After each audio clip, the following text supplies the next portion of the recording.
حدیث میں خبریں یہ سارے مسلمان ممالک تمہارے ہاتھ سے نکل جائیں گے مسلمانوں، یہ عراق اور اردن اور یہ اور وہ، یہاں تک کہ ترکی، سعودی عرب کا بھی شمالی حصہ نکل جائے گا۔ البتہ مدینے کا جو ان کا پروگرام ہے اس کو اللہ نہیں پورا ہونے دے گا، مدینے میں داخلے کی ان کو اجازت نہیں ملے گی۔ بہرحال یہ سارا کچھ ہونے والا ہے۔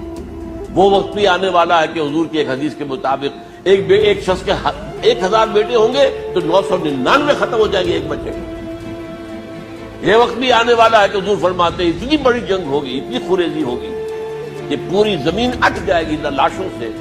تو پرندہ جو ہے، کوئی ایک دو پرندے ہوتے ہیں کہ جو مردار خور ہے، گدھ ہے، وہ تو بڑی خوشی سے اتریں گے، تناول فرمائیں گے لاشوں کو۔ اسی طریقے سے کوے ہیں، چیلے ہیں، لیکن جو نفاست پسند پرندے ہیں وہ لاش کے اوپر اترنا نہیں چاہتے۔ تو ایک پرندہ اڑتا چلا جائے گا، اسے کہیں زمین پر اترنے کی جگہ نہیں ملے گی، لاشیں ہی لاشیں ہوں گی، یہاں تک کہ وہ تھک ہار کر اس کے جو ہے پر جواب دے جائیں گے، گرے گا تو لاش پر گرے گا۔ یہ وقت آنے والا، اور یہ یہودیوں کے ہاتھ میں، یا یہودیوں کے جو سپورٹرز ہیں اس وقت، جو ان کے ہاتھ میں آلہ کار ہے۔